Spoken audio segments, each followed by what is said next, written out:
Muy bien, y continuamos en Buen Día Uruguay, y ahora sí vamos a tratar un tema, Cristian, de gran actualidad, que además nos acompaña con un tristísimo sentimiento en todos estos días, desde que, bueno, se dio a conocer ese símbolo de una tragedia que se está viviendo a nivel mundial, con esa imagen, ¿verdad?, que justamente fue símbolo y es símbolo de un presente terrible, la del niño en la playa, que a todos nos vio absolutamente, bueno, sí, conmovidos y llenos de sufrimiento. Pero esto da también la posibilidad de seguir comprendiendo qué es lo que está pasando en el mundo con esta situación de miles y de millones de refugiados que están huyendo de la guerra, que están huyendo del terrorismo y que hoy por hoy el mundo parece darles vuelta a la cara, parece darles las espaldas, salvo casos muy puntuales. Ojalá cualquier colectivo, porque podemos referirnos puntualmente en nuestro país, no precisase de una foto que fue realmente una imagen. No hay adjetivo para describirla realmente, tristísima. No precisase una foto para tomar conciencia de lo que es la situación de los refugiados y de la crisis migratoria que bueno, ha dado lugar a estas situaciones tremendas, ¿no? Una familia en situación límite procurando cruzar el mar, poniendo en juego su vida y bueno, es un tema muy complejo todo lo que ocurre también vinculado a la crisis migratoria debido a los conflictos bélicos en Medio Oriente y nos va a permitir nuestro invitado seguramente entenderlo mejor. Así que es un Marcelo placer. Kisilevsky, bienvenido. Él es periodista, experto en temas de Oriente Medio, es analista internacional, argentino, israelí, radicado en Israel, y que nos va a ayudar justamente a explicar esto que recién, bueno, desde este lugar, también como uruguayos, nos vimos profundamente heridos, ¿no? Con ese símbolo y con lo que es la realidad en definitiva. Seguro, y quién no puede sentirse conmovido.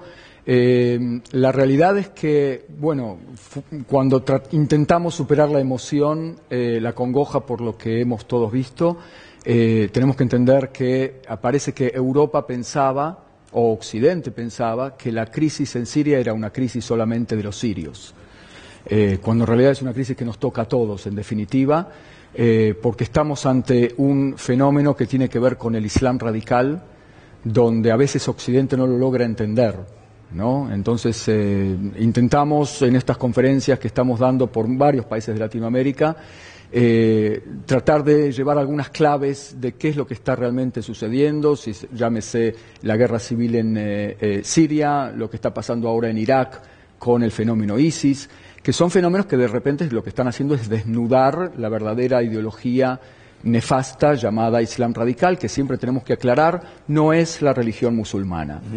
Los musulmanes son una comunidad de nada menos que 1.700 millones de personas que profesan la religión musulmana en el mundo. Solamente un 20% profesan esta ideología nefasta, moderna, no antigua, que arranca desde el siglo XX solamente, los años 30, llamada Islam radical o yihadismo o fundamentalismo islámico, que ha como secuestrado a la religión musulmana, haciendo creer que es así como se debe practicar, y no es cierto. Es una ideología de muerte, es una ideología que pretende retornar al gran califato fundada por Mahoma y sus sucesores. No es el problema con Mahoma el profeta ni con el Corán, es un problema con los que hoy en día dicen que todo lo que está escrito en el Corán, empezando por la yihad, empezando por ciertas prácticas, empezando por el relegamiento de la mujer, las decapitaciones que estamos viendo aparecen en parte del relato coránico. El problema no es con el Corán, es un relato antiguo, el problema es con los que hoy dicen no hay que resignificar nada, hay que volver a practicar literalmente esas prácticas como se hacían antaño, y en el medio está la gente, ¿no es cierto? Marcelo, Estado Islámico es una organización relativamente nueva, tiene algo más de una década. ¿Cómo fue ganando tanta fuerza y tanto terreno esa ideología y ese movimiento? Sí, primero hay que aclarar que los que arrancan con esta ideología son la Hermandad Musulmana en Egipto en 1928, fundada por Hassan al-Banna, un hombre que ve al mismo tiempo, vamos a decir, son contemporáneos del fascismo y el nazismo en Europa, así como el fascismo quería volver al Imperio Romano, los nazis al Imperio Germánico, los musulmanes radicales quieren volver al gran califato y anular todo lo que no piensa como ellos. Lo que está haciendo ISIS es una especie de upgrading del Islam radical ya representado por el Hamas palestino, por Boko Haram en Nigeria, por Jabhat al-Nusra en Siria, Al-Qaeda, por supuesto, que hizo en su momento su escalada.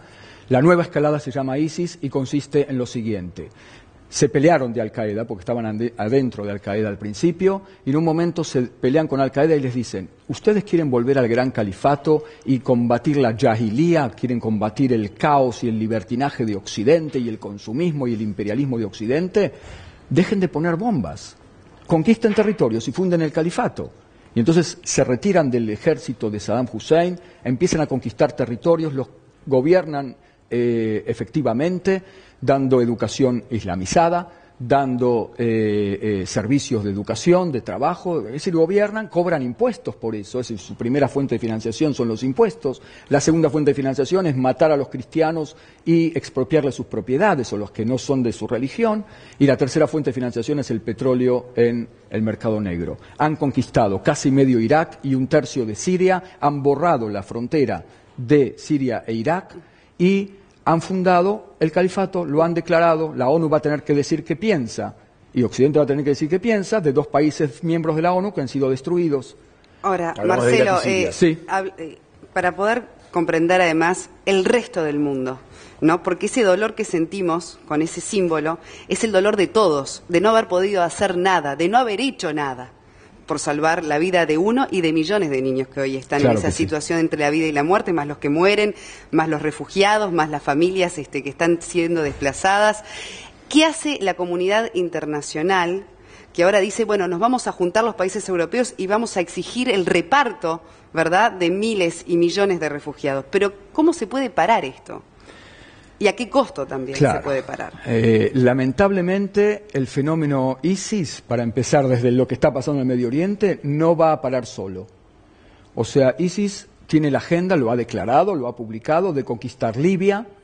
Para el que entienda un poco el mapa, está en el norte de África, al oeste de Egipto, Libia, Egipto, Israel, Jordania, Palestina, el Estado futuro palestino. Ahí va a chocar con Hamas.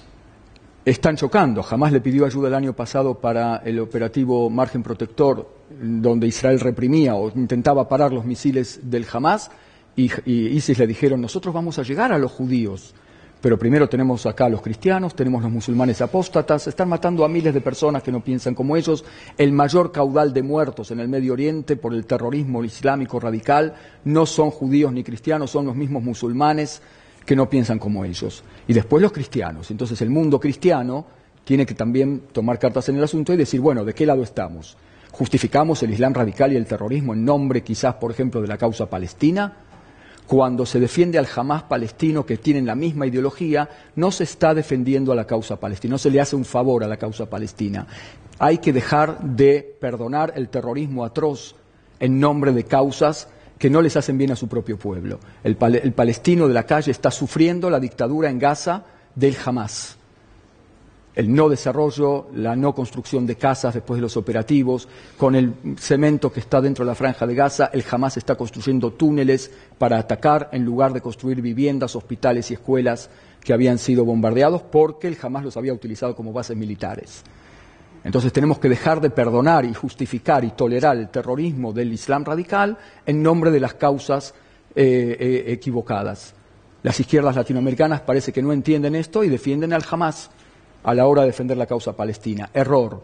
Los palestinos moderados, los musulmanes moderados en el mundo le piden a gritos a Occidente que combatan el terrorismo musulmán, el terrorismo islámico radical, que no le hace un favor ni a los cristianos ni a las personas de buena voluntad. ¿Y cómo se combate para el mundo occidente? Porque vos decías, las noticias que vemos por allí es, bueno, se apunta con drones a matar a los líderes de esta organización, pero en realidad, ¿cómo es que se combate una organización que además recluta miles y miles de personas de todas partes del mundo, que es otro fenómeno que cuesta entender, ¿no? Sí, yo lo relaciono con un fenómeno que algún sociólogo israelí llamó la glocalización, que es un término nuevo que combina globalización con localización. Muchos jóvenes en el mundo se ven perdidos en el mundo global, con los celulares y el Internet y el consumismo y un poco la frivolidad de Occidente, y entonces se ven iguales. Todos somos iguales hoy en día, es el fenómeno McDonald's, ¿no? O sea, somos iguales en Montevideo, en Jerusalén, Tel Aviv o en Tokio, ¿no? Todos consumimos lo mismo. Frente a eso, el joven que se pierde la identidad comunitaria, se sienten descontenidos y buscan una identidad clara que los contenga, que los haga sentir parte de algo importante, algo grande.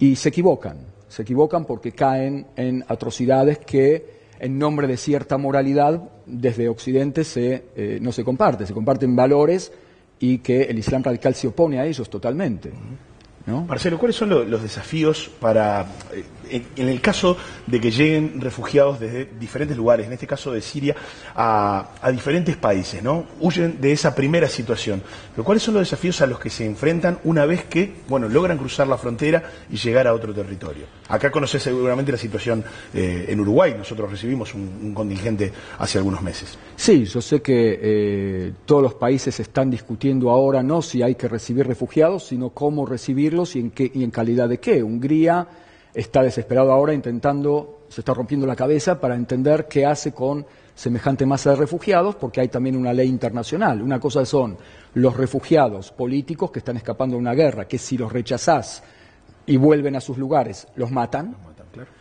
Y otra cosa son la migración laboral, que es la que también está enfrentando Europa. Entonces hay una ley internacional que marca, cómo hacer los chequeos para saber quiénes son refugiados laborales, quiénes son refugiados políticos, y mientras tanto los tenés que tener en lugares, llámese campos de refugiados, y Hungría está construyendo ahora cercos o muros para contener a toda esa gente que no se vaya a los otros países antes de hacer esos chequeos. Y Europa que está discutiendo a ver cómo repartimos, la Unión Europea está diciendo que cada país se va a tener que hacer cargo de alrededor de 200.000 refugiados. En total va a haber que repartirse, a ver cuántos... Está en discusión. Exacto. ¿Crees que salga adelante esa propuesta? Yo creo que no va a quedar otra, porque tampoco Europa quiere ver publicadas imágenes terribles como las que vimos, convertidas en masivas, ¿no? O sea, Europa va a tener que tomar una responsabilidad en esto, probablemente porque no se tomaron responsabilidades antes de entender el fenómeno que se les venía encima. Marcelo, ¿y nosotros los latinoamericanos, que a veces nos vemos tan alejados, ¿no? Geográficamente, ideológicamente de todo esto que está pasando, cómo debería ser nuestra perspectiva de estas personas que están huyendo de la guerra?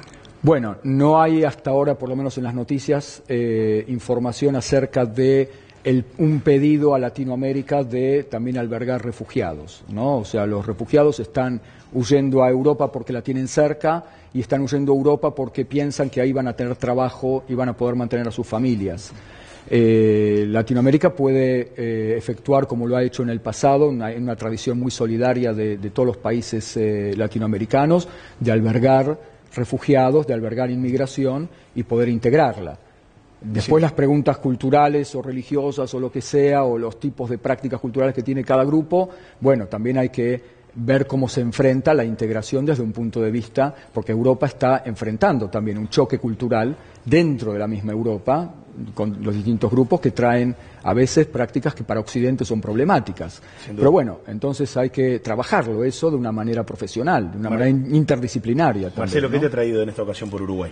En Uruguay me ha traído precisamente esto, o sea, encontrarme con grupos universitarios, con grupos de la comunidad judía, con grupos de las comunidades cristianas en Uruguay, donde tratamos de hacer entender que, por ejemplo, las comunidades cristianas son en el Medio Oriente las que tienen hoy por hoy los problemas. El Estado de Israel, los judíos en el Medio Oriente tienen un ejército que es bueno, que los puede defender. A los que no los puede defender, por ejemplo, es a los cristianos, es a los ciudadanos sirios, es a las mujeres en el Medio Oriente. El Islam radical destruye todo lo que no piensa como ellos, los homosexuales, incluso los socialistas, comunistas que no creen que para el Islam radical son apóstatas. Bueno, estamos tratando de encontrarnos con distintos grupos, incluso a nivel educativo, ¿no? Un placer haberte Muy recibido interesante, aquí en realmente, da para mucho más. Hoy tiene un más. encuentro con jóvenes universitarios también, para sobre todo, bueno, poder explicar esto que a veces nos supera ampliamente por la tragedia que significa, ¿no? Y que muchas gracias, En el Marcelo. medio siempre está la gente, Sin duda. no nos olvidemos. Y que cada colectivo también deje de lado un poco los prejuicios y mire